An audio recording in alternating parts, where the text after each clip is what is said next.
여러분, 우리가 신앙생활을 하면서 아무리 강조해도 지나치지 않는 것 하나가 있습니다. 그게 뭐냐? 한번 따라해 보겠습니다. 하나님의 은혜. 네, 하나님의 은혜. 아무리 강조해도 지나치지 않습니다. 지난주 토요일에 제가 하나님의 은혜에 대해서 시편 79편의 말씀을 가지고 설교를 했고, 오늘 하나님의 은혜 2탄의 설교가 되겠습니다.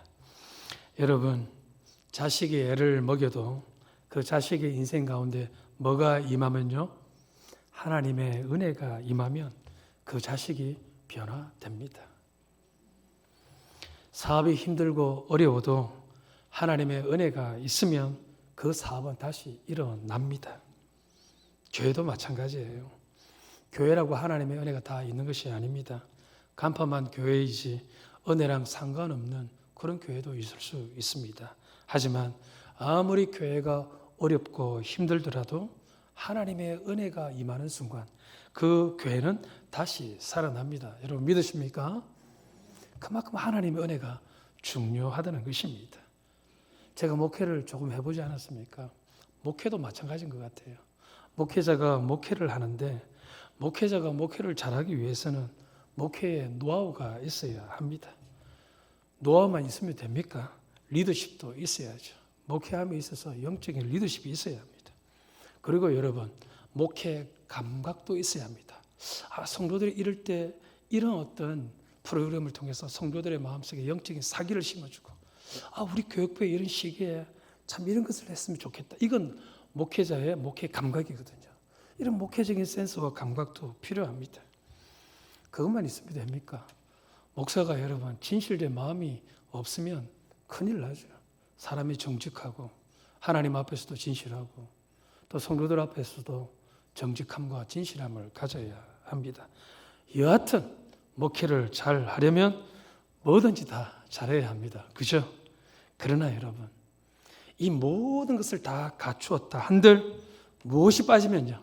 하나님의 은혜가 빠지면 어떻게 된다고요? 이 목회도 껍데기 목회만 되는 것입니다. 모든 것을 다 갖추었지만 그 속에 하나님의 은혜가 떠나가 버리면 아무것도 아니라고요. 하지만 부족함이 있는 목회이지만 그 목회 위에 하나님의 은혜가 넘쳐나면 그 목회는 위기는 있어도 시련은 있어도 실패하는 목회가 될 수가 없는 것입니다. 오늘 예배 전에 장례 예배를 다녀왔습니다. 저희 교회를 등록하시고 출석하신 지 4개월밖에 되지 않으신 한 할머니 성도님이 지난주에 돌아가셨습니다. 연세가 많으세요. 90세이시더라고요. 저희 교회를 지난 2월에 출석하시고 등록을 하셨어요. 4개월 전에 저희 교회에 처음 오셨는데 이분이 남편 할아버지와 함께 등록을 하셨습니다. 남편 할아버지는 제가 오늘 물어보니까 연세가 92세세요. 그리고 소천하신 할머니 집사님은 90세에 지난주에 돌아가셨습니다. 근데 이 두 분이 90세가 훨씬 넘으시는데 그 남편 할아버지가 직접 운전을 하셔가지고 저희 교회에 지난 2월에 출석하시고 그리고 조금 있다가 등록을 하셨습니다. 그래서 제가 아직도 기억납니다. 예배 이후에 이 두 분과 함께 교제를 했습니다. 제가 그분들에게 어떻게 저희 교회를 아시고 교회를 오셨습니까? 그러자 할아버지께서 딱 대표하여서 저한테 이렇게 말씀을 하십니다. 이 할아버지 할머니는요, 오랫동안 교회를 한동안 나가지 못하셨다고 합니다. 이 할아버지는 교회에 별로 관심이 없으셨다고 해요. 그리고 오랫동안 교회도 나가지 않으셨어요. 근데 우리 할머니 집사님이 한때 교회를 열심히 나가셨는데 무슨 이유인지 모르겠지만 사정이 있으셔서 아주 오랫동안 교회를 나가지 않으신 것입니다. 그런데 어느 날 갑자기 이 할머니 아내이신 이 할머니가 갑자기 그 주일날 아침에 일어나더니 남편 할아버지를 향하여서 오늘 내가 교회에 가고 싶다. 교회에 가고 싶다는 거예요. 그래서 이 할아버지가 보니까 할머니를 너무너무 사랑하죠. 할머니에 딱 붙어 있어요. 계세요. 그리고 할머니가 뭐 필요한 거 있으면 할머니가 말씀하지 않으셔도 어떻게 알고 그 필요를 채워주시고 92세의 연세임에도 불구하고 직접 운전을 하셔서 교회에 오신 것이죠. 이 할머니가 그날 교회 가고 싶다는 이 말 한마디를 듣고 할아버지가 오랫동안 교회를 나가지 않으셨음에도 불구하고 옷을 주섬주섬 입으시고 할머니를 옆에 차에 태워서 우리 교회에 오신 것입니다. 이렇게 해서 이 할아버지는 할머니를 따라 교회에 오시게 된 것입니다. 근데 그 할머니가 일주일 전에 소천을 하신 것입니다. 제가 오늘 장례 예배를 다 마치고 그 할아버지에게 말씀을 드렸습니다. 할아버지, 할머니께서 믿으신 하나님을 끝까지 잘 믿으시기를 바랍니다. 할머니께서는요, 우리 할아버지 예수 믿게 하시려고 4개월 전에 할아버지와 함께 우리 교회에 오신 것 같다고. 할머니가 하나님의 부름을 받고 소천하기 이전에, 천국 가시기 이전에 이 할머니의 마음속에 이 할아버지, 우리 누구누구 성도님을 예수 믿게 하시려고 함께 교회에 모시고 온 것 같습니다. 그래서 그 할머니의 소원대로 성도님, 앞으로 계속해서 예수님을 떠나지 마시고 예배하기를 포기하지 마시고 함께 예수님을 잘 믿도록 합시다. 제가 그렇게 권면의 말씀을 드렸어요.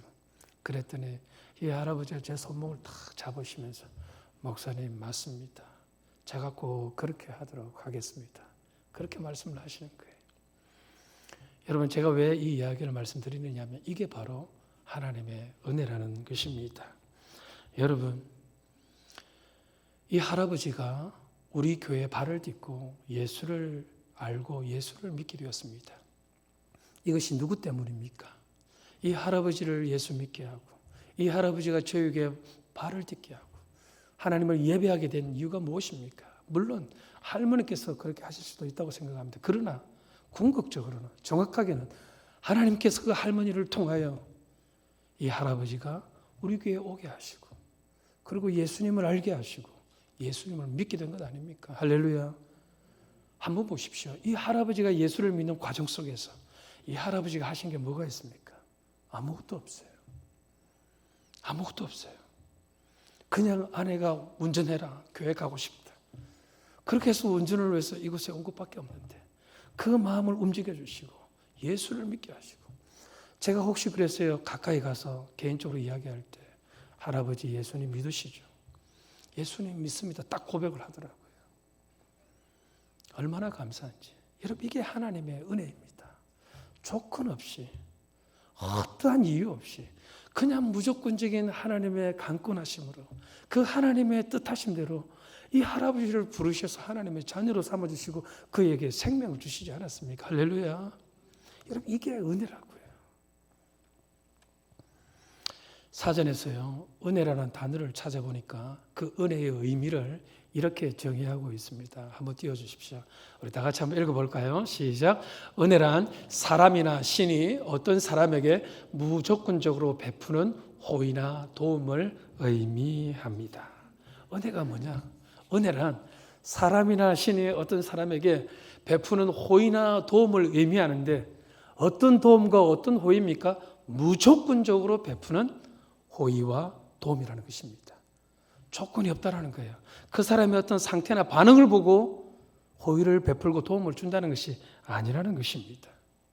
하나님의 은혜도 마찬가지입니다. 하나님께서 우리가 구하지 않았음에도 불구하고 때를 따라 돕는 은혜와 자비를 베풀어 주시는데 그것이 여러분 착각하시면 안 돼요. 우리의 노력, 우리의 능력, 우리의 조건을 보시고 하나님께서 은혜를 베풀어 주시는 것이 아니라는 거예요. 오직 그분의 주권과 뜻에 따라 우리에게 호의와 도움을 주십니다. 그런 의미에서 하나님의 은혜는요, 두 가지의 독특한 특징이 있습니다. 하나님의 은혜에는 독특한 특징이 있다고요. 그 특징이 뭐냐? 첫 번째 특징을 한번 살펴보도록 하죠. 오늘 우리가 누가복음 7장 11절에서 우리 17절의 말씀을 보았는데 7장 11절의 말씀을 한번 볼까요? 같이 함께 읽습니다. 그 후에 예수께서 나인이란 성으로 가실세.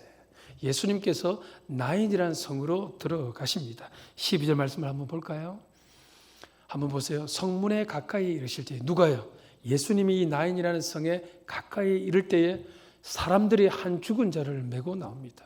사람들이 죽은 자를 관에 넣어서 그 관을 메고 나오는 거예요. 근데 이 죽은 사람이 누구냐? 성경에 보니까 이는 한 어머니의 독자예요. 그리고 그의 어머니는 누구라고요? 과부입니다. 관 속에 들어가 있는 사람이 누굽니까? 한 어머니의 외동 아들이고 그 아들은 그리고 그 어머니는 그 아들의 어떻게 어머니지만 과부입니다. 그 성에 많은 사람이 그 죽음을 슬퍼하면서 함께 나오고 있습니다. 14절의 말씀을 한번 볼까요? 무슨 일이 일어나냐? 가까이 가서. 누가 가까이 갔어요? 우리 예수님께서 관을 메고 있는 그 사람들에게 가까이 가서 그 관에 손을 대십니다. 그러자 맨 자들이 예수님이 가까이 와서 관에 손을 대시니까 이 관을 메는 사람들이 놀라서 스톱을 합니다. 그 자리에서 멈춥니다. 그러자 예수님께서 뭐라고 말씀하십니까? 예수께서 이르시되 청년아, young man, 내가 내게 말하노니 I say to you, 뭐라고 말하십니까? 일어나라 하시며 get up, 일어나라. 그러자 무슨 일이 일어나느냐? 그 다음 저 15절 한번 볼까요? 같이 함께 읽습니다.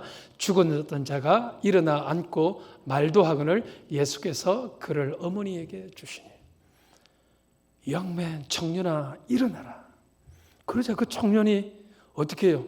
일어났습니다. 그리고 앉기도 합니다. 그리고 말도 합니다. 이게 무슨 의미입니까? 다시 살아났다는 것입니다. 죽음에서 다시 완전히 살아났다는 것입니다. 그 살아난 아들을 어머니에게 건네줍니다. 그러면서 이 스토리가 끝이 납니다. 그러나 여러분 한번 보십시오.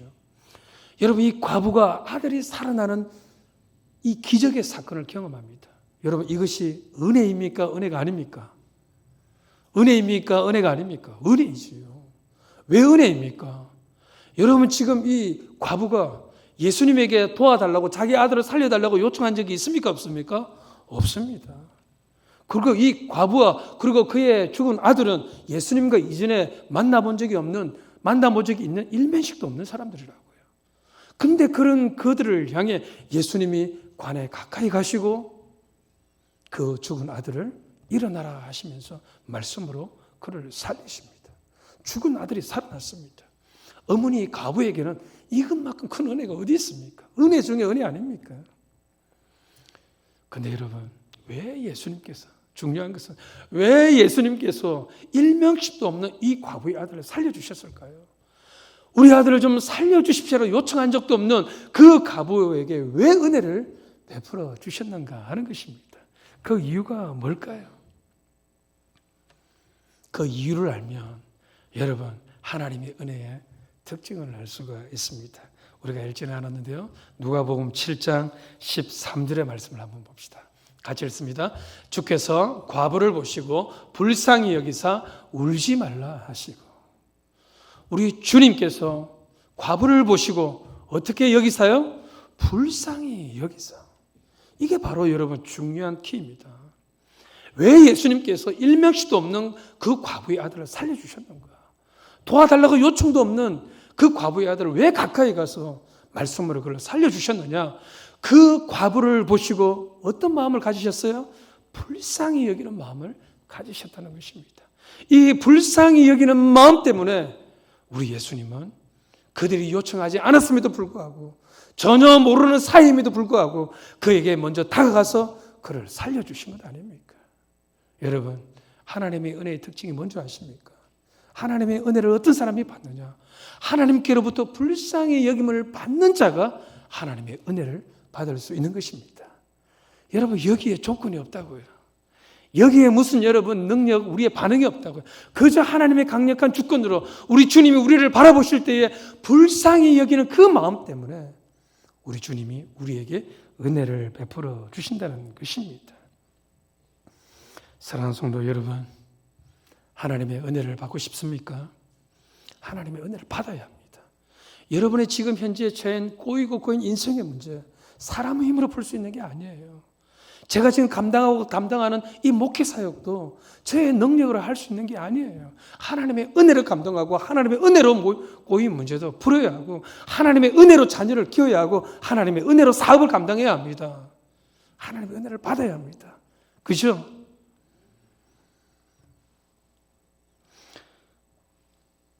중요한 것은 그 하나님의 은혜, 어떤 자가 받느냐? 주님이 나를 불쌍히 여기시면 그 하나님의 은혜가 임한다는 것입니다. 하나님의 은혜가 임하면 인생이 역전이 된다는 거예요. 상상할 수 없는 강력한 하나님의 역사들이 내 삶 가운데 나타난다는 것입니다.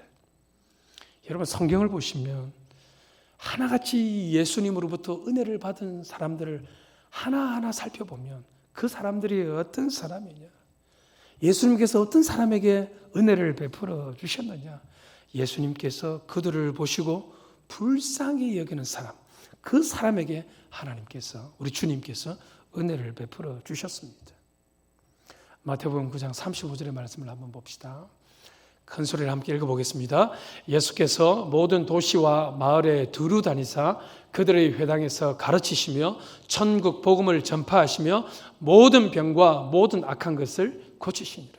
우리 예수님께서요, 그 고단한 가운데서도 그 대속의 사역을 위해 십자가의 사명을 위해 달려가는 가운데서도 온 도시와 마을을 다니시면서 회당에 들어가 가르치시고 천국 복음을 전파합니다. 여러분, 회당에 들어가서 우리 예수님이 말씀을 가르치시고 천국 복음을 전파하면 사람들이 아멘 아멘 하면서 화답하고 예수님을 어떻게 그 가르침에 어떻게 해요? 순복하는 사람들이 있었는가 하면 많은 사람들, 특별히 유대인들이 그 예수님의 가르치심에 놀라긴 했지만 그 가르침에 어떻게 해요? 저항하고 귀를 막고 심지어는 돌을 들어서 예수님을 어떻게 죽이려고 하는 사람들도 있었습니다. 그럼에도 불구하고 예수님은 온 마을을 다니시면서 복음을 전하고, 그리고 그 뒷구절을 한번 보세요. 모든 병과 모든 약한 것을 고치십니다. 병든 자들, 약한 자들, 귀신 들린 자들, 눈먼 자들, 그들을 고치시고 그들을 회복시켜 주십니다. 중요한 것은 예수님이 왜 이렇게 하셨는가 하는 것입니다. 그들이 요청한 적도 없어요. 하나님의 나라의 그 비밀을 알려주세요라고 요청한 적도 없다고요. 그럼에도 예수님은 마을을 다니시면서 그들에게 복음을 전파하시고 그들의 약한 것과 병들을 고쳐주십니다. 그 이유가 뭐냐? 그 뒷구절에 딱 나와요. 36절의 말씀을 한번 봅시다. 같이 읽습니다. 무리를 보시고 불쌍히 여기시니 이는 그들이 목자 없는 영과 같이 고생하며 기진함이라. 그 무리를 보시고 우리 예수님이 그들을 향하여 어떤 마음을 가지고 있습니까? 불쌍히 여기시니, 불쌍히 여기시니. 영어 성경을 찾아보니까 불쌍히 여긴다, 이 구절을 이렇게 표현하셨더라고요. His heart went out to him, 혹은 her, 혹은 them. 무슨 말입니까? His, 우리 주님의 마음이 went out, 어디로 들어갔느냐? To her, 그 과부의 마음 속에, 그 무리들 속에 들어갔다는 거예요. 여러분, 예수님의 마음이 무리들 마음에, 과부의 마음에 딱 들어가면 그 무리들과 과부의 마음이 어떤 마음을 가지고 있는지 알죠? 여러분, 죽은 아들의 과부의 마음이 어떤 마음이겠습니까? 슬퍼하고 괴로워하는 마음 아니겠습니까? 하나밖에 없는 외동아들이었습니다. 그 아들이 죽임을 당했습니다. 장례를 치르고 있습니다. 그 마음속에 우리 예수님의 마음이 딱 들어갔다는 거예요. 뭡니까? 그 마음을 우리 예수님이 딱 아셨다는 거예요. 우리 예수님께서 우리의 마음을 아시고 우리를 불쌍히 여기시면 하나님께서 우리에게 은혜를 베풀어 주신다는 것입니다. 할렐루야. 그래서 여러분, 우리가 할 수 있는 기도는 어떤 기도겠습니까? 어떤 기도겠습니까? 주여, 종을 불쌍히 여겨 주시옵소서. 이 기도를 해야 된다는 거예요. 그래서 우리가 여러분, 이 기도만큼 강력한 기도가 없어요. 주여, 종을 불쌍히 여겨 주시옵소서. 여러분의 주님을 위해 뭘 해주시겠습니까? 여러분이 하나님을 위해 뭔 한 게 있습니까? 없잖아요. 그저 우리는 하나님의 은혜는 받아야 되겠는데 어떤 자에게 하나님의 은혜가 임하느냐? 하나님에게서 긍휼히 여김을 받는 자, 불쌍히 여김을 받는 그 사람이 바로 하나님의 은혜를 공급받는다는 것입니다. 그래서 여러분, 우리가 기도할 때 구할 것은 주여, 종을 불쌍히 여겨 주시옵소서. 한번 따라해 보겠습니다. 주여, 종을 불쌍히 여겨 주옵소서. 이번에는 여러분 종 대신에 자기의 이름을 딱 넣어서 한번 따라해 봅시다. 저는 제 이름을 딱 이야기할 테니까 제 이름을 이야기할 때 여러분 이름을 세 글자 딱 외치세요. 그죠? 강석윤, 그죠? 이렇게 손아론, 문병민 자기 이름을 딱 외치면서 불쌍히 여겨 주시옵소서. 이렇게 한번 외쳐보겠습니다. 따라해 보겠습니다. 주여, 주여, 문병민을 불쌍히 여겨 주시옵소서. 계속 따라합시다. 주여, 나의 가정을, 나의 자녀를, 나의 남편을, 나의 아내를, 나의 교회를, 나의 일터를 불쌍히 여겨 주옵소서. 이 기도를 반드시 하십시오. 여러분 하나님 앞에 기도할 때 무슨 내용으로 기도해야 될지 모르겠다. 그러면 여러분 주여, 종을 불쌍히 여겨 주시옵소서. 주여, 우리 아들이 지금 괴로움 가운데 있습니다. 불쌍히 여겨 주시옵소서. 주여, 우리 가정이 지금 힘든 어려움 가운데 있습니다. 불쌍히 여겨 주시옵소서. 하나님 아버지, 내가 사업을 위해서 이리 뛰고 저리 뛰는데 아무것도 풀리지 않습니다. 주여, 종의 사업들을 불쌍히 여겨 주시옵소서. 그 말은 뭡니까? 불쌍히 여겨 주셔서 우리에게 뭘 달라고요? 은혜를 베풀어 주시옵소서. 그 말 아닙니까? 우리 주님이 우리를 불쌍히 여기시면 은혜가 임합니다. 할렐루야. 그래서 오늘 이 밤에 여러분 기도하실 때 불쌍히 여겨달라고 기도하십시오. 기도하십시오. 저도 요즘 제일 많이 하는 기도가 하나님, 이 종을 불쌍히 여겨달라고, 목회하는 이 시카고 하는 교회를 불쌍히 여겨달라고, 이 교회를 출입하는 성도들 한 분 한 분을 불쌍히 여겨달라고. 두 번째, 여러분, 하나님의 은혜는 이런 특징이 있습니다.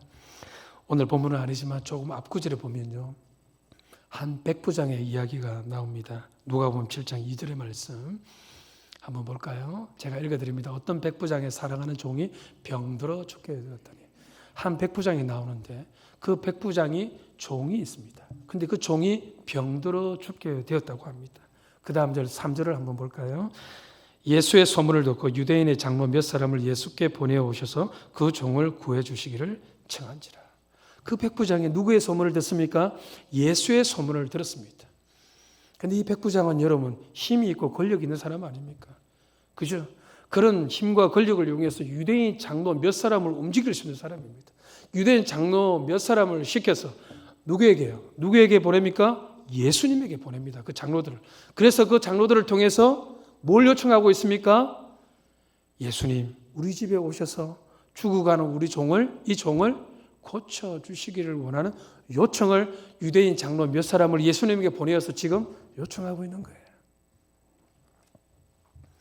그러자 그 요청을 듣고 예수님이 그 백부장의 집으로 가십니다. 6절의 말씀을 한번 볼까요? 같이 한번 읽어봅시다. 예수께서 함께 가실새 이에 그 집이 멀지 아니하여 백부장이 벗들을 보내어 이르되 주여 수고하시지 마옵소서 내 집에 들어오심을 나는 감당하지 못하겠나이다. 예수님께서 그 백부장의 요청을 듣고 함께, 누구와 함께요? 그 유대인 장로 몇 사람과 함께 지금 백부장의 집으로 가고 있습니다. 근데 그 집이 멀지 않아요. 거의 다 왔을 때쯤에 백부장이 또 벗들을 예수님에게 보내어서 뭐라고 합니까? 주여 수고하시지 마옵소서. 내 집에 들어오는 것을 저는 감당하지 못하겠습니다. 감당하지 못하겠습니다. 이게 무슨 말입니까? 우리 집에 예수님이 오시는 거 감당하지 못하겠습니다. 그리고 수고하지 마십시오. 그러면서 이 백부장이 예수님에게 뭐라고 말하느냐? 7절의 말씀을 한번 봅시다. 딱 한마디 합니다. 뭐라고 합니까? 말씀만 하사 내 하인을 낫게 하소서. 우리 집에 오시지 마십시오. 수고할 필요가 없습니다. 그냥 그곳에서 이 종을 낫게 하기 위해 말씀만 하여 주시옵소서. 그러면 나의 종이 낫게 될 것입니다. 대단한 믿음 아닙니까? 그죠? 아니나 다를까? 이 백부장의 믿음을 예수님이 이렇게 칭찬하십니다. 9절의 말씀을 한번 보세요. 예수께서 들으시고 그를 놀랍게 여겨 돌이키사 따르는 무리에게 말씀하십니다. 내가 너에게 이르노니 이스라엘 중에서도 이만한 믿음은 내가 만나보지 못하였노라. 그 백부장의 믿음을 칭찬하십니다. 그 결과 무슨 일이 일어납니까? 예수님이 백부장의 집에 가시지 않았음에도 불구하고 그 길에 가는 도중에 말씀만 하십니다. 그 결과 10절의 말씀, 같이 읽습니다. 보내 어떤 사람들이 집으로 돌아가 보매 종이 이미 나 있었더라. 정말 그 백부장의 믿음대로 예수님의 말씀만 하시니까 그 시점으로 이 종이 나음을 입습니다. 할렐루야. 여러분, 여기서 이 백부장 우리 예수님께로부터 은혜를 입었습니까? 입지 않았습니까? 은혜를 입었습니다. 자기의 종이 고침을 받는 큰 은혜를 예수님께 받았습니다. 그러면 여러분, 여기서 질문이 생기죠. 어떻게 해서 이 백부장은 예수님의 이런 은혜를 받을 수 있었는가? 그 이유가 무엇인가 하는 것입니다. 물론 이 백부장의 믿음이 대단하죠. 이 믿음을 보시고 우리 예수님께서 어떻게 그 종의 병을 고쳐주실 수도 있습니다. 그러나 저는 여러분, 이것뿐만 아니라 또 한 가지 있다고 믿습니다. 그게 뭐냐? 누가복음 7장 2절의 말씀 읽었는데 다시 한번 더 봅시다. 같이 함께 읽습니다. 어떤 백부장의 사랑하는 종이 병들어 죽게 되었더니. 여러분, 여기서 중요한 표현이 뭡니까? 사랑하는 종입니다. 이 백부장은 로마 사람입니다.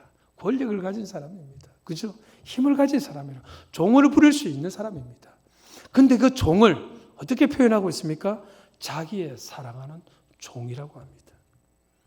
그 종을 사랑하고 귀하게 여겼다는 것입니다. 그 사랑하는 종이 병들어 죽게 되었을 때 그냥 내버려 두지 않았다는 것입니다. 여러분, 이 당시에 종, 하인들은, 이 노예들은 여러분 하나의 물건 취급을 받았습니다. 그들에게는 자유가 없고 인권이 없었어요. 그냥 돈으로 사고 팔 수 있는 그런 물건과 같은 존재라고요. 그런 존재인 이 하인을, 이 종을 사랑하고 귀하게 여겼다는 것입니다. 이게 무슨 말입니까? 그 종을 향하여 불쌍히 여기는 마음을 이 백부장의 마음속에 있었다는 것입니다. 저는 예수님께서 어떻게 해서 이 백부장에게 은혜를 베풀어 주셨는가? 이 백부장의 마음속에 이 종을 불쌍히 여기는 마음을 우리 주님이 보셨던 것입니다. 그 긍휼히 여기고 불쌍히 여기는 그 마음을 보시고 우리 주님께서 이 백부장에게 은혜를 베풀어 주신 것입니다. 사랑하는 성도 여러분, 은혜의 특징이 뭔지 아십니까? 하나님의 은혜의 특징이 뭔지 아십니까? 하나님의 은혜를 어떤 사람이 받는 거냐? 다른 사람을 불쌍히 여기는 그 마음을 가진 사람, 그 사람에게 하나님께서 또한 은혜를 베풀어 주신다는 거예요. 여러분, 마태복음 5장에 보면 8복의 말씀이 있죠. 그죠? 8가지의 복의 말씀을 우리 예수님이 산상순 산에 올라가서 무리들에게 알려주지 않습니까? 그 8가지 복 가운데 몇 가지만 한번 이야기해볼게요. 먼저 첫 번째 복이 뭐예요? 혹시 아십니까? 송강 집사님 뭡니까? 예? 눈만 깜빡거리지 말고. 첫 번째 복은 뭐예요? 심령이 가난한 자는 복이 있나니 천국이 저희 것이며. 맞습니다. 그 다음에 두 번째 복이 뭐예요? 애통하는 자는 복이 있나니 저희가 위로를 받을 것이에요. 세 번째 복이 뭐입니까? 온유한 자는 복이 있나니 저희가 땅을 기업으로 받을 것입니다. 그리고 네 번째가 뭐예요? 의에 줄이고 목마른 자는 복이 있나니 저희가 배부를 것이에요. 그리고 다섯 번째, 제가 이걸 좀 말씀드리고 싶은 거예요. 다섯 번째가 뭡니까? 맞습니다. 긍휼히 여기는 자는 복이 있나니 저희가 무엇을 받을 것이며 긍휼히 여김을 받을 것이며. 여러분, 긍휼히 여기는 자는, 다른 사람을 불쌍히 여기고 긍휼히 여기는 자는 우리 주님께서 그 사람에게 도로 긍휼히 여김을 받을 것이랍니다. 긍휼을 베풀어 주신다고요. 할렐루야. 오늘 이 백부장이 어떻게 하나님의 은혜를 입었는가, 어떻게 불쌍히 여김을 받았는가, 이 사람이 보니까 하찮은 종이지만 그 종을 위해서 불쌍히 여기고 긍휼히 여긴 마음을 가지고 있더라는 거예요. 그 마음을 우리 주님이 딱 보시고 그에게 긍휼과 긍휼을 베풀어 주시는 것 아닙니까? 사랑하는 성도 여러분, 우리의 긍휼 하나님이 기억하십니다. 할렐루야. 기억하십니다, 여러분.